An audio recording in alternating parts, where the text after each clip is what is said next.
Ladies and gentlemen, you ever seen lightning strike the same place twice? You think it can't happen until it does. That's what 2025 showed us. India and Pakistan, two giants sharing a stormy border, once again danced too close to the flame, and this time that fire came from the sky.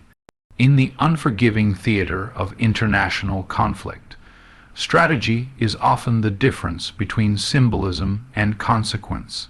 When India launched its 2025 airstrike into Pakistani territory, the objective wasn't merely about avenging a deadly attack, it was about shaping perception, reasserting deterrence, and redefining the terms of engagement in South Asia.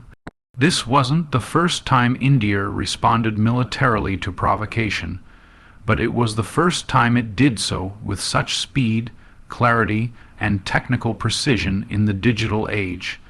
The decision to strike wasn't made in haste.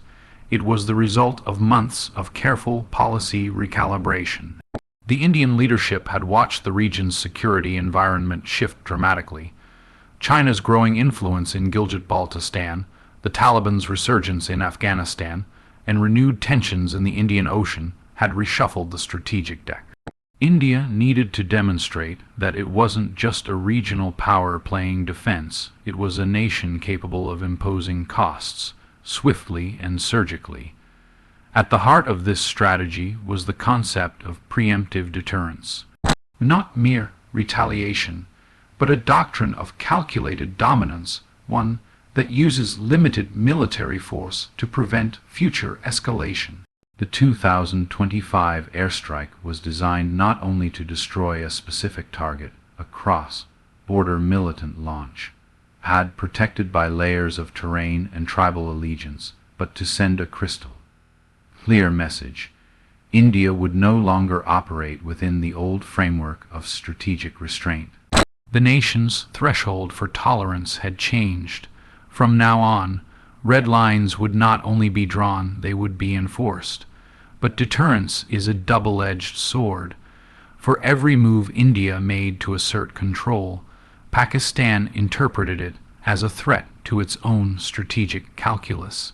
Islamabad, too, was operating under its own set of objectives. It couldn't allow a successful Indian strike, no matter how limited, to go unanswered without weakening its internal political position or undermining its standing with the military establishment, which remains a dominant force in Pakistan's policy apparatus.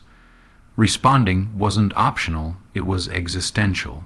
So while India sought to reshape the battlefield through technology, precision, and psychological impact, Pakistan responded with its own brand of calibrated defiance. Within hours of the Indian strike, Pakistani jets retaliated with targeted aerial maneuvers along the Rajasthan frontier, not to provoke full-scale war, but to show parity, to communicate that Pakistan still had teeth, and those teeth were sharp. Both countries in their own minds believed they were avoiding war. Both claimed their actions were defensive, controlled, rational. But strategic objectives, even when cloaked in reason, carry risks. In a hyper-connected world, where social media fuels nationalism and misinformation spreads faster than military orders, perception becomes reality, and the perception in 2025 was simple.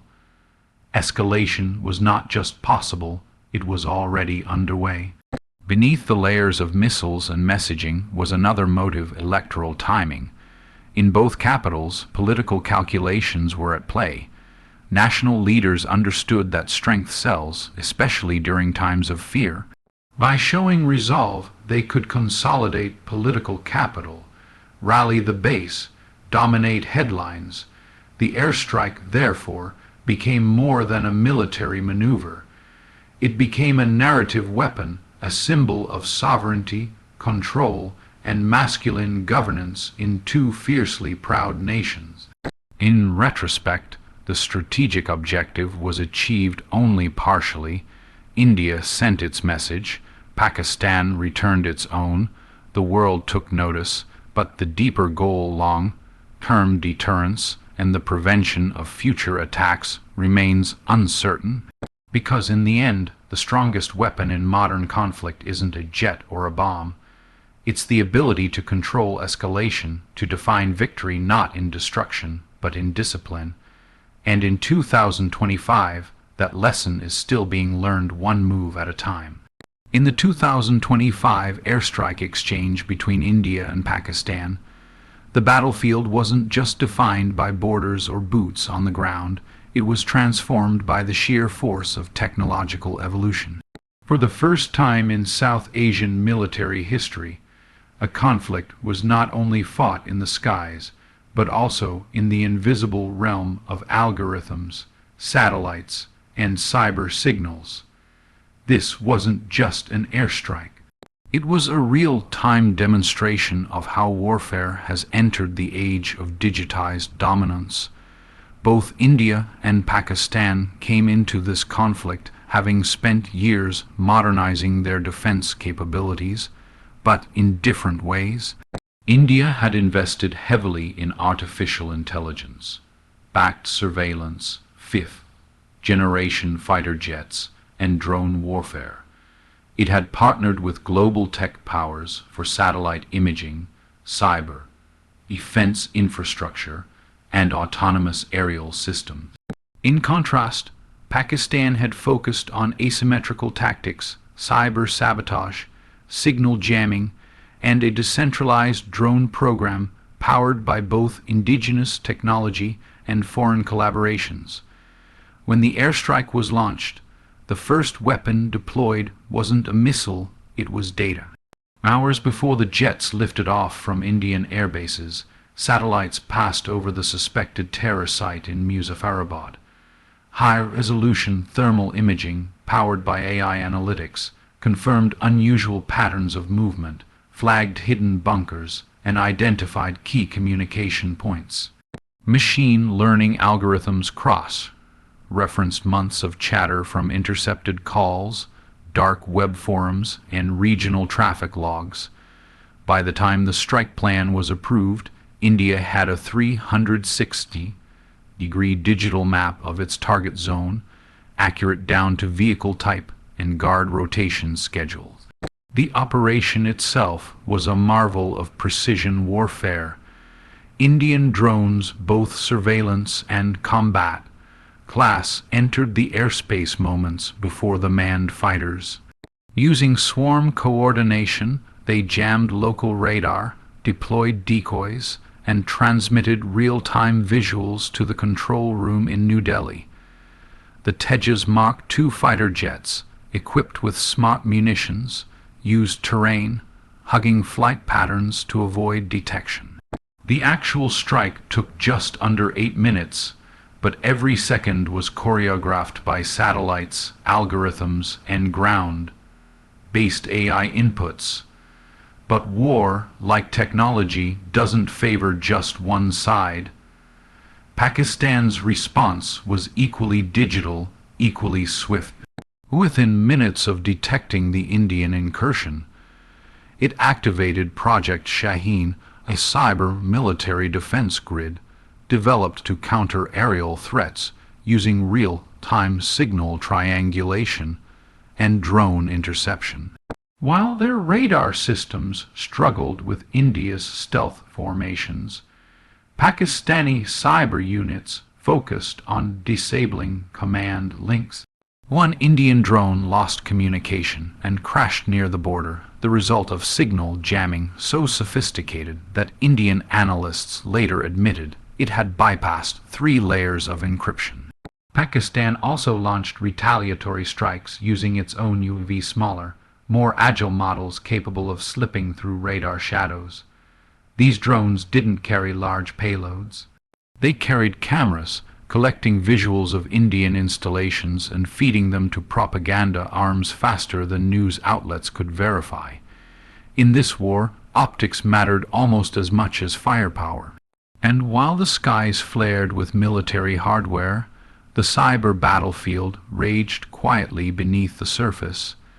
Indian power grids in border towns flickered under pressure, Social media platforms were flooded with deepfake videos, spreading misinformation, war rumors, and false casualty reports. Activist groups on both sides targeted each other's banking systems, news outlets, and military websites. The digital front was relentless, untraceable, deniable, but deeply destabilizing. The technological edge in 2025 didn't belong to just one side. It belonged to the doctrine that embraced integration of AI, satellite intelligence, autonomous systems, and cyber offense. Traditional military strength was still relevant, but it now worked in tandem with digital mastery. This conflict made one thing clear: the next war won't just be fought by soldiers and machines, it'll be fought by code, cameras, and clicks. The nation that controls the digital sky will write the terms of tomorrow's peace, or tomorrow's chaos. In every conflict, there are metrics the world sees: missiles launched, jets scrambled, territory claimed or defended. But beneath those headlines lies the true cost, the invisible line where politics ends and people begin. The 2025 airstrike between India and Pakistan may have been hailed in strategic circles as measured and limited. But to those who lived beneath the thunder of warplanes and the tremble of explosions, it was anything but. In Muzaffarabad, where the Indian airstrike struck its intended target, the shockwaves weren't limited to a single compound. Residential neighborhoods just 300 meters from the blast zone saw their windows shattered, walls cracked, and children hurled from sleep into screaming confusion. Some ran barefoot through dark streets, dodging falling debris, crying for parents who had already been buried under rubble. The strike may have aimed for a militant facility, but war has no respect for precision when fear floods the streets. Emergency responders arrived, but with power down and mobile networks jammed, chaos reigned. Hospitals already underfunded and overstretched had to treat injuries by torchlight.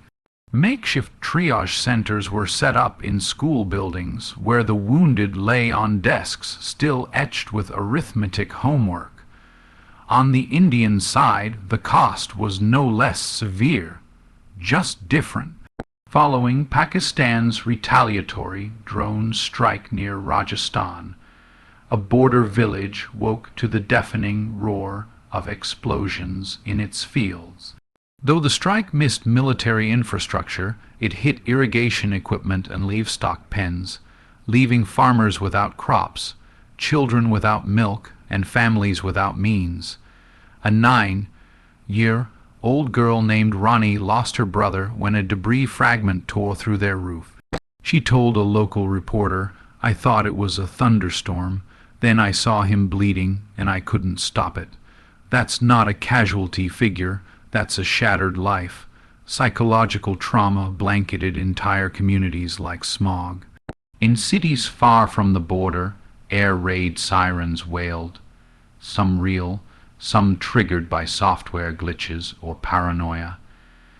Metro stations in Delhi and Lahore were flooded with commuters scrambling for safety at the sound of a boom, even when no threat existed. Schools closed preemptively.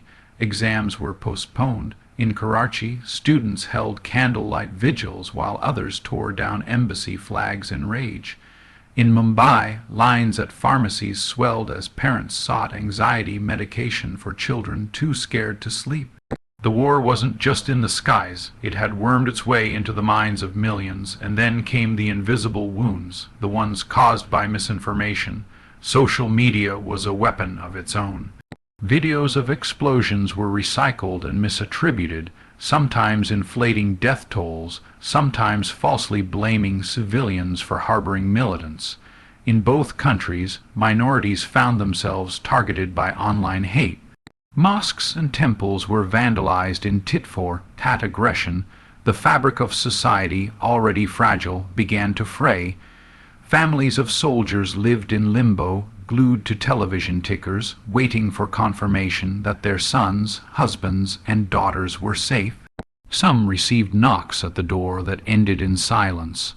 Others waited days for clarification, only to discover that their loved one had been lost in action, a term far too sterile for the agony it caused. International aid organizations tried to intervene, but restrictions from both governments limited their reach. Supplies were blocked, visas denied. In war, even compassion becomes a casualty. What 2025 reminded the world is that no war is truly surgical. No airstrike is ever clean. For every strategic gain, there is a classroom left empty, a mother who won't sleep again, a child who draws fighter jets instead of flowers. Behind every statistic is a face, and those faces, burned by flashbangs and silenced by grief, are the ones we too often forget when the smoke clears and the speeches begin. The human cost is not a side effect. It is the main event, and it is still unfolding. War doesn't end with the last missile fired. It lingers, in broken homes, in empty chairs at dinner tables, in the eyes of those who carry its weight long after the world has moved on. In 2025, as India and Pakistan once again collided in a high-stakes military confrontation, the most devastating impact was not the material destruction or diplomatic fallout.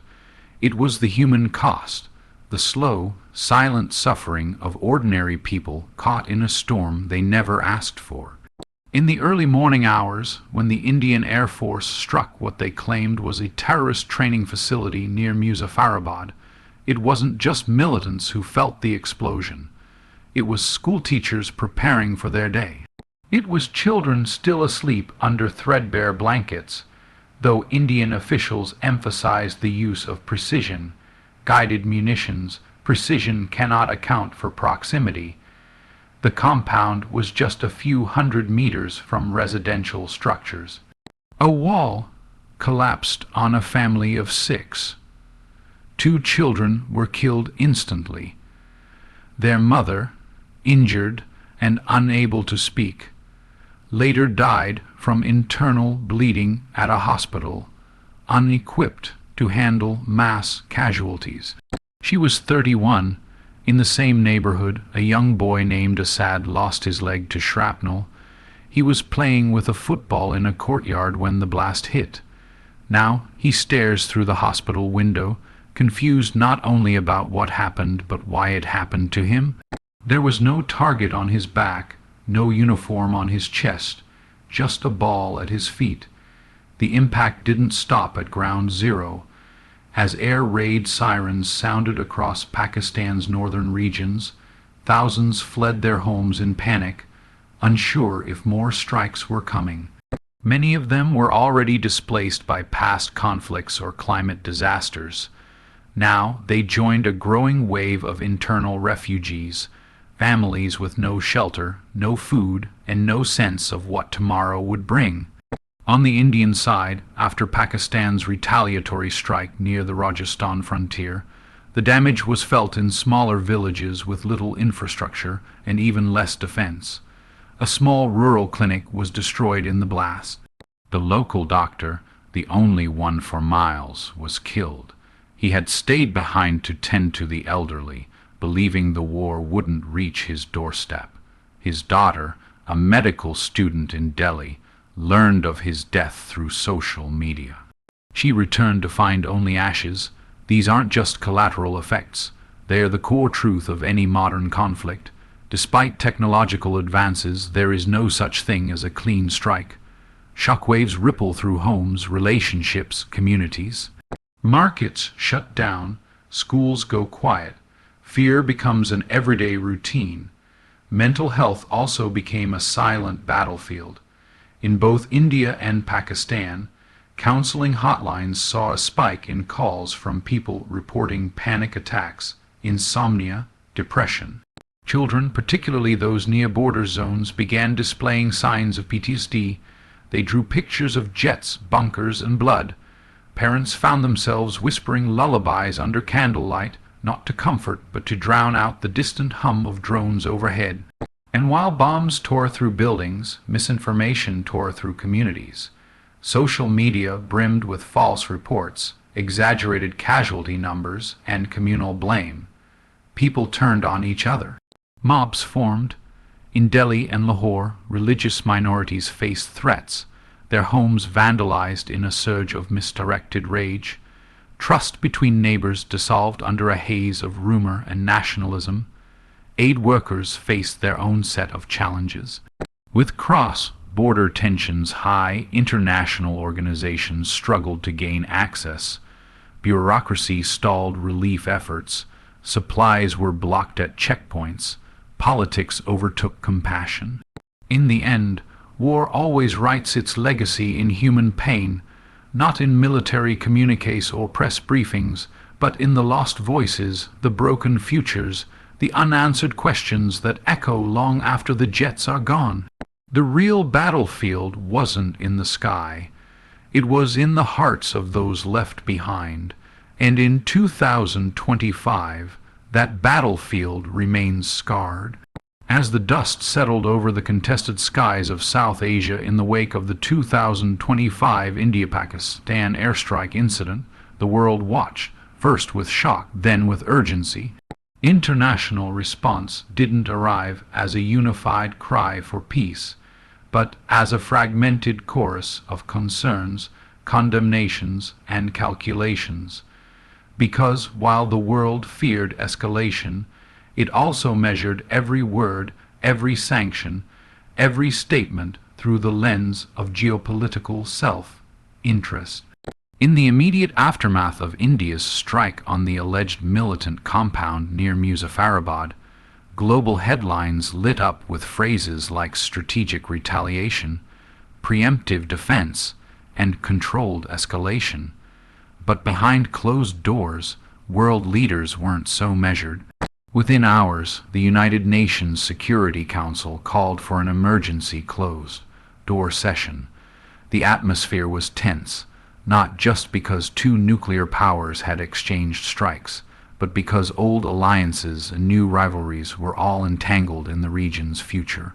The United States, while publicly calling for maximum restraint, quietly supported India's right to self-defense. In diplomatic cables leaked days later, it was revealed that Washington had been briefed about India's intentions just hours before the strike. While it didn't approve or assist directly, its silence spoke volumes. The U.S. viewed India as a critical counterweight to China in the Indo-Pacific, and any opportunity to reaffirm that partnership, particularly against state-sponsored terror, was not to be openly discouraged. China, on the other hand, took a more vocal approach, accusing India of violating Pakistan's sovereignty and destabilizing the region. Beijing's interests in Pakistan ran deep, especially with its belt and road investments flowing through Gilgit-Baltistan. China moved additional troops to its western border, not as a direct threat to India, but as a reminder that it remained a regional player with stakes in the game. It also used the opportunity to push for a multilateral forum on South Asian stability, positioning itself as a broker of peace, even while supplying Pakistan with upgraded defense systems under the radar. Europe's response was more fragmented. The United Kingdom urged both sides to de-escalate, issuing a statement heavy on diplomacy but light on action. France, with significant arms deals in India, walked a careful line, condemning terrorism while emphasizing dialogue. Germany, wary of the potential refugee crisis and economic ripple effects, quietly funneled resources to international NGOs operating near the Kashmir border. Russia, playing its old Cold War balancing act, offered to mediate. It maintained open communication channels with both New Delhi and Islamabad, proposing a ceasefire agreement that neither side formally accepted but tacitly observed. Moscow's primary concern wasn't ideological, it was economic. It feared prolonged conflict would threaten its emerging energy partnerships in the region and disrupt global supply chains already strained by conflicts elsewhere.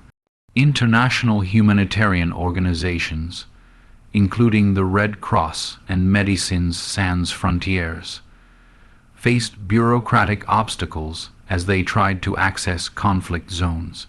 While India allowed limited access in Rajasthan, Pakistan imposed tight restrictions around the strike site, citing security concerns. Reports of displaced families, civilian casualties, and critical shortages of food and medical supplies filtered through independent journalists and satellite imagery, sparking outrage in global civil society circles. The United Nations, caught between veto powers and regional complexities, issued a resolution urging immediate cessation of hostilities and resumption of diplomatic dialogue. It was non-binding and it was ignored. Social media became a battleground of its own. Hashtags trended globally: #No to war, #Kashmir burns, #South Asia on edge, driven by diaspora communities, activists, and influencers demanding accountability. But in the age of information warfare, these messages were quickly drowned out by state-sponsored narratives, digital propaganda, and polarized online mobs.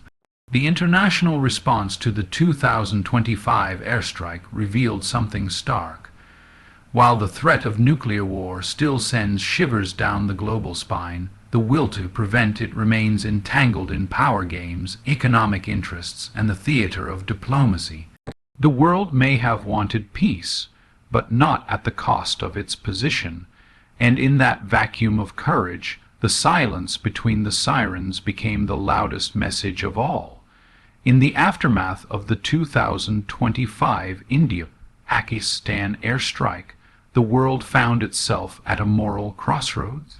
The international community had to grapple not only with the devastation on the ground, but also with the broader ethical implications of military action in an age of rapidly advancing technology.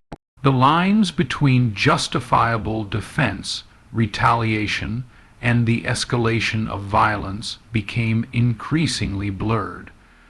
Was the airstrike a legitimate act of self-defense, or was it an exercise in power projection that disregarded the lives of civilians? On one side stood the argument that India had a right to defend its sovereignty and protect its citizens from cross-border terrorism. Given the persistent threats faced from militant groups operating in Pakistan, many saw India's strike as a necessary evil, an attempt to break the cycle of violence that had plagued the region for decades. Supporters claimed that in the face of unrelenting provocations, military action was the only language understood by adversaries in the region. However, the other side of the debate questioned whether the use of force, particularly in a nuclear-capable region, was ever morally justifiable. Was it ethical to strike a target in a densely populated area, knowing that innocent lives could be lost in the process? The civilian casualties, the psychological trauma, and the potential for a broader war weighed heavily on this moral equation. The escalation raised a deeper question: could any short-term military success truly justify the long-term human suffering and instability? At this crossroads, both India and Pakistan, as well as the international community, faced a fundamental dilemma: to prioritize national security or human life. And in this choice, the moral cost of conflict echoed far beyond the immediate battlefields.